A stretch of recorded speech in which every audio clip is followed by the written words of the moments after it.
창조주가 있다면, 하늘의 신이 있다면 당신이 혼신의 힘으로 최선을 다하는 데에도 버려둘 리 없습니다. 다만 그 방법을 모르고 잘못된 방향과 방법으로 나아가는 것을 고치지 않았기 때문에 바뀌지 않았던 겁니다. 즉, 방향과 방법을 보다 나은 것으로 바꾼다면 하늘이 당신을 버리지 않았음을 알게 되실 겁니다. 당신은 축복받았다.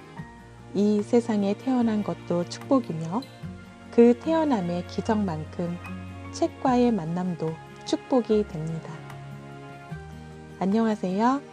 주아이 책방지기 주아이예요.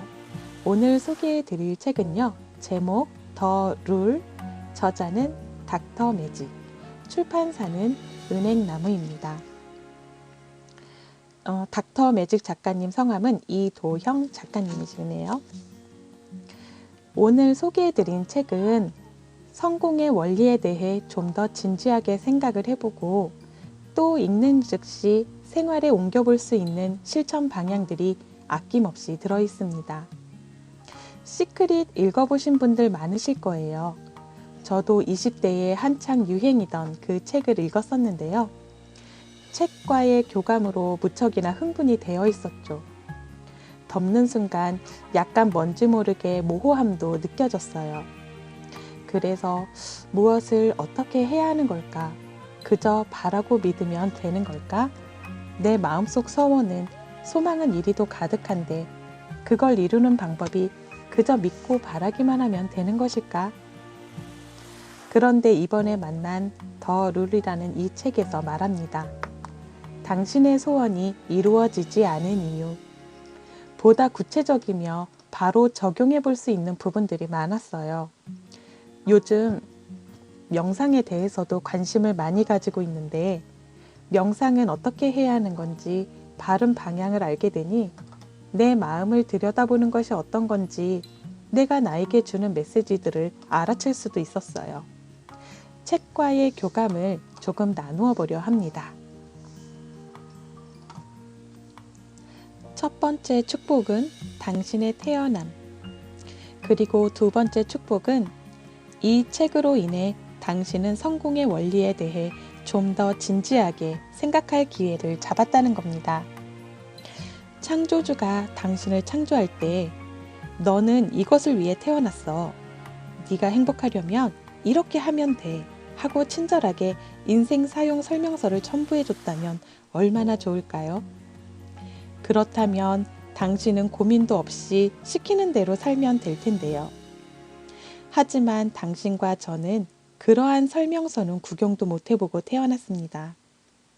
인생이 끝날 때까지 왜 태어났는지, 어떻게 살아야 행복할 수 있는지도 모르는 상태로 지내는 경우가 거의 대부분일 것입니다. 그렇다면 창조주는 당신에게 그러한 방법을 전혀 가르쳐주지도 않을 셈일까요? 아닙니다. 창조주나 우주는 친절하게 가르쳐주지 않았다 뿐이지 사실은 여러분에게 늘 보여주고 있습니다. 자연의 법칙으로요. 만약 우주를 창조한 창조주가 있다면 그의 뜻은 자연 법칙으로 나타나 있습니다. 그러니 당신이 뭔가 원하는 바를 이루려면 하늘의 뜻대로 자연 법칙대로 행해야 합니다. 하늘의 뜻이나 자연의 법칙을 거슬러서 이루고자 하면 실패하기 마련입니다. 이것이 기존의 끌어당김의 법칙이나 성공학을 이야기하는 책들이 간과하고 있던 핵심입니다. 바란다고 다 이루어지는 것은 결코 아닙니다. 비유를 하자면 당신은 지하 100m의 갱도 안에 있습니다. 그런데 지진이 나서 갱도 입구가 무너졌어요. 혼자 작은 공간에 갇혀있는 신세가 되었습니다. 다행히 신은 당신에게 엄청난 위력의 핸드 굴착기 하나를 주며 사용법을 알려줍니다. 이 굴착기는 1분당 1m를 팔 수 있습니다.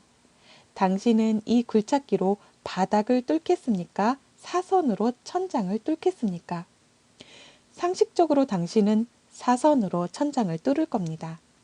하지만 이번엔 당신이 아니라 석기식의 원시인이 똑같은 상황에 처했습니다. 원시인은 당신처럼 과학 상식이 없습니다. 그래서 그는 핸드 굴착기가 무거우니 들고 천장을 뚫는 것보다 본능적으로 편하게 바닥을 뚫습니다. 과연 살아서 나갈 수 있을까요? 위로 뚫으면 100m면 끝날 일인데 아래로 뚫으면 지구의 지름을 다 통과해서 지구 반대쪽으로 나와야 합니다. 지구 지름이 대략 1만 3천 km 정도입니다. 분당 1m를 뚫어도 1,300만 시간이 걸립니다. 단 1분도 쉬지 않고 뚫어도 9,000일이 걸린다는 얘기입니다. 대략 24년. 밥도 안 먹고 잠도 안 자고 뚫어도 이렇게 걸리니 처음부터 잘못되었습니다. 원시인이 원하던 목표도 당신처럼 탈출이었습니다. 그러나 아무리 좋은 도구를 지녔다 한들 잘못된 방향을 선택하면 영원히 목표를 달성할 수 없습니다. 자, 이제 인생에다 적용해 봅시다. 당신이 원하는 목표는 큰 부를 이루는 것. 창조주가 당신에게 성공의 좋은 도구로 당대 최고의 작곡 재능을 부여합니다. 하지만 당신은 재능을 알지 못하고 치킨집으로 큰 돈을 벌려고 합니다. 레시피와 소스를 독자 개발해서 프랜차이즈로 만들려 하죠. 성공하면 몇십억도 벌 수 있다며 밤낮으로 영업하고 연구합니다.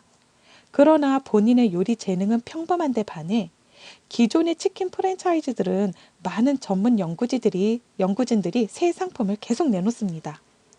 게다가 막대한 돈으로 대규모 마케팅까지 합니다. 어떻게 이길까요? 현실은 그들을 뛰어넘기 쉽지 않습니다. 어느새 노년까지 고생만 하며 빚에 허덕이게 됩니다. 만약 처음부터 당신의 작곡 재능을 알아차리고 노래를 만들었다면 어떨까요? 저작권료로 100억대 부를 이루고 살았을지도 모릅니다. 다시 갱도의 비유로 돌아갑시다. 흔히 그런 말이 있습니다. 긍정적으로 생각하라. 된다고 믿으면 된다. 그러나 안 될 일은 안 됩니다. 원시인이 굴착기를 아래쪽 지구 중심 방향으로 뚫으면서 된다, 된다 하고 아무리 외쳐봐야 9,000일을 뚫어야 할 것이 하루 만에 뚫어질 리가 없습니다. 인생에서 아무리 된다 된다를 외치며 긍정적으로 살아도 안 되는 것은 안 되는 겁니다. 불가능한 일을 붙잡고 긍정적으로 살지 마십시오. 방법이나 방향이 잘못된 것은 인생을 허비할 뿐입니다. 무너진 갱도의 비유를 바꿔보겠습니다. 신이 당신에게 도구로 핸드 굴착기가 아니라 쇠젓가락 하나만 달랑 줬다면 어떨까요? 참으로 미칠 노릇입니다. 암석을 뚫는데 이걸론 너무 힘들어서 하루에 1m를 겨우 팝니다.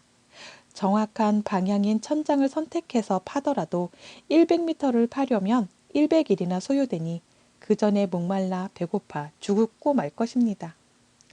즉 방향을 정확하게 선택해도 도구가 너무 좋지 않다면 이 역시 목표를 이루지 못합니다.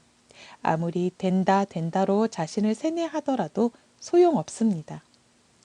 이처럼 방법이 너무 비효율적인데 방법을 바꿀 생각을 하지 않고 그대로 밀고 나가는 것은 무모합니다. 결국 실패로 가는 지름길이 되고 맙니다. 다시 말하지만 불가능한 목표는 긍정적으로 밀어붙여 봐야 불가능합니다. 방법이나 방향이 잘못된 것을 고치지 않으면 인생을 허비할 뿐입니다. 그래서 인생을 살아갈 때 당신이 원하는 목표를 무작정 쫓아갈 게 아니라 지혜로운 선택과 효율적인 방법이 필요합니다. 이 책은 당신에게 보다 나은 선택을 할 수 있는 지혜와 방법에 대해 조언을 할 것입니다. 창조주가 있다면, 하늘의 신이 있다면 당신이 혼신의 힘으로 최선을 다하는 데에도 버려둘 리 없습니다. 다만 그 방법을 모르고 잘못된 방향과 방법으로 나아가는 것을 고치지 않았기 때문에 바뀌지 않았던 겁니다. 즉 방향과 방법을 보다 나은 것으로 바꾼다면 하늘이 당신을 버리지 않았음을 알게 되실 겁니다. 창조주나 우주의 법칙은 따로 떨어져 있는 것이 아닙니다. 늘 당신과 함께하고 있으니 깨닫게 되면 당신의 행운이 또 다른 모습을 하고 찾아올 것입니다. 마치 당신이 100억 분의 1의 행운을 거머쥐고 사람으로 태어난 것처럼 말입니다. 이제 당신의 행운의 여정을 시작해 보실까요? 신은 당신을 정말 사랑하지만 그의 룰인 자연의 인간관계와 조화를 더 우선합니다. 중복의 원리 때문에 우주의 조화를 위해서 자연 법칙을 깨지 않는 것이 더 중요한 룰이기 때문입니다. 결론은 신이 계셔서 당신이 원하는 바를 도움받고자 한다면 무작정 기도만 하는 것은 별로 의미가 없다는 뜻입니다. 정상적으로 나올 결과보다 플러스 알파의 결과를 얻고자 한다면 기도나 명상이든 자연 법칙의 원리를 응용해서 한 차원 더 강력한 힘을 발휘하게 해야 합니다. 자유의지. 스스로 선택을 결정할 수 있는 능력.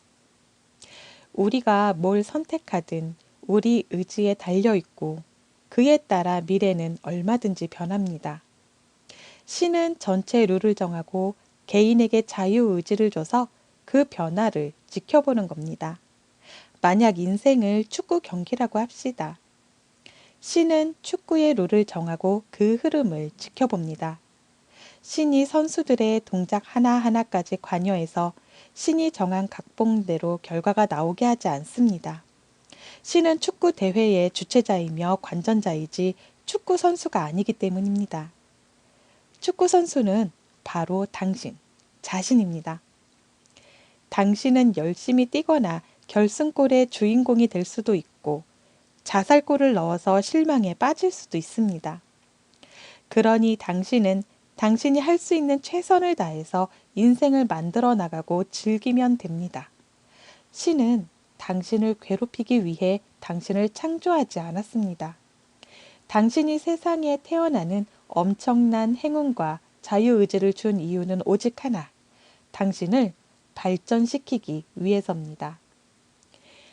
당신은 당신의 인생을 통해 당신 영혼이 발전하여야 합니다. 발전하라고 인간에게 자유의지를 줬는데 걸핏하면 나 힘드니 당신이 해결해달라 이렇게 매달리면 신은 어떨까요? 가령 어떤 이가 수영을 배워야 합니다. 막상 물에 뛰어드니 물에서 헤엄치는 것이 무섭다고 계속 배 위로 꺼내 올려달라고 요구합니다. 그때마다 꺼내주면 그는 평생 수영을 배울 수나 있을까요? 인생에서 당신이 발전하는 방향으로 갈 때 흥미롭게도 가산점이 붙습니다. 인생은 컴퓨터 게임과 너무나도 흡사합니다. 당신이 영혼을 레벨업할 때 가산점이 붙어서 더 좋은 능력을 지니고 그 능력으로 원하는 아이템을 얻고 또 원하는 장소를 갈 수 있습니다. 당신이 고난의 구역에서 충분히 깨달아 영혼을 레벨업하게 되면 그 고난의 구역을 클리어할 길이 생기기 시작합니다. 마치 게임의 어느 층에서 보스를 물리치면 보상을 얻고 다음 층으로 올라갈 수 있는 것과 흡사합니다. 그러니 당신은 이 인생을 통해 반드시 발전해야만 합니다. 이것이 당신의 소원에 신이 침묵하는 가장 큰 원인입니다. 결론적으로 현실에 닥친 고난을 피하게 해달라고 무작정 매달리지 마세요. 안 될 가능성이 훨씬 많습니다. 기도를 하든 명상을 하든 그 목적이 고난만 없애달라는 단순한 부탁의 반복이라면 거의 이루어지지 않습니다. 인생을 통한 발전, 그것도 영혼의 발전. 그래서 이 책에는 어떻게 당신이 발전을 해서 행운을 거머쥘 수 있는지 그 방법을 상세히 말씀드릴 겁니다. 아직 무슨 말인지 그 의미를 잘 모르는 분도 많을 거예요. 뒤에 다시 설명하겠지만 간단히 예를 하나 들겠습니다. 몸이 아픈 암 환자가 있어요. 췌장암이라서 치료율이 매우 안 좋은 편입니다. 그러나 이 사람은 쉼없이 기도를 하며 좋아질 거라고 말합니다. 그의 속내를 들여다보겠습니다. 아무리 주위에다 긍정적인 말을 하고 스스로도 긍정적으로 될 것이라 생각해도 대부분은 자신을 속이고 있는 겁니다. 긍정적으로 생각하는 듯 해도 실제 속마음을 분석해보면 병에서 못 번날 것에 대한 두려움이 훨씬 더 강함을 발견할 수 있습니다. 나는 병이 나을 것이다. 이제 나의 병은 없어질 것이다. 진짜, 진짜. 많은 환자들이 스스로 이렇게 암시를 합니다. 그러나 꾸준히 긍정의 암시를 하는 환자와 비관적으로 생각하는 환자와의 치료율은 놀랍게도 거의 차이가 없다고 합니다. 이건 미국의 의사협회의 임상조사에서 증명된 사실입니다. 왜일까요? 얼핏 생각해도 긍정적으로 생각하는 사람이 몸의 면역력이나 회복력도 더 활성화되어서 비관적으로 생각하는 사람보다 더 좋아져야 하는 것 아닙니까? 그런데도 치료율이 차이가 없다니 임상조사가 잘못된 것이 아닐까요? 하지만 이유는 다른 곳에 있습니다. 이렇게 열심히 병이 나을 거라고 암시한다는 것은 그 이면에 병에 대한 두려움과 공포가 그만큼 강하기 때문입니다.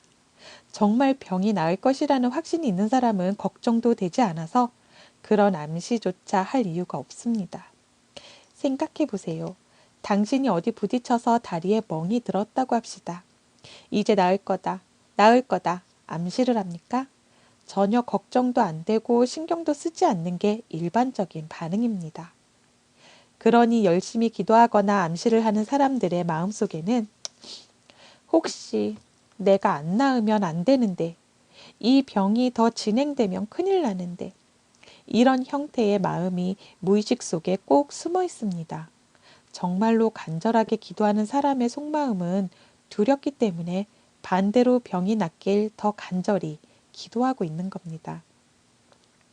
즉, 밖으로 드러나는 것은 긍정적이지만 속마음에는 부정적인 것이 더 강력하게 자리 잡고 있다는 얘기입니다. 그걸 깨닫고 부정적인 것을 줄인다면 모를까. 그렇지 않은 상태에서 병으로부터 벗어나게 해달라고 기도하는 것은 별로 힘을 가지지 못합니다. 스스로 변화하지 않고 의지만 하면 강력한 도움의 손길을 결코 얻을 수가 없습니다. 즉, 마음에 달라지는 점 없이 오직 병 치유의 결과만 요구하는 것에 불과한 셈입니다. 물론 일반적인 사람이라면 고난으로부터 벗어나길 원하는 것은 매우 당연합니다. 다만 그 본질을 이해하고 좀 더 나은 방법을 깨닫게 된다면 당신은 지금보다 훨씬 높은 확률로 고난으로부터 해방될 수 있습니다.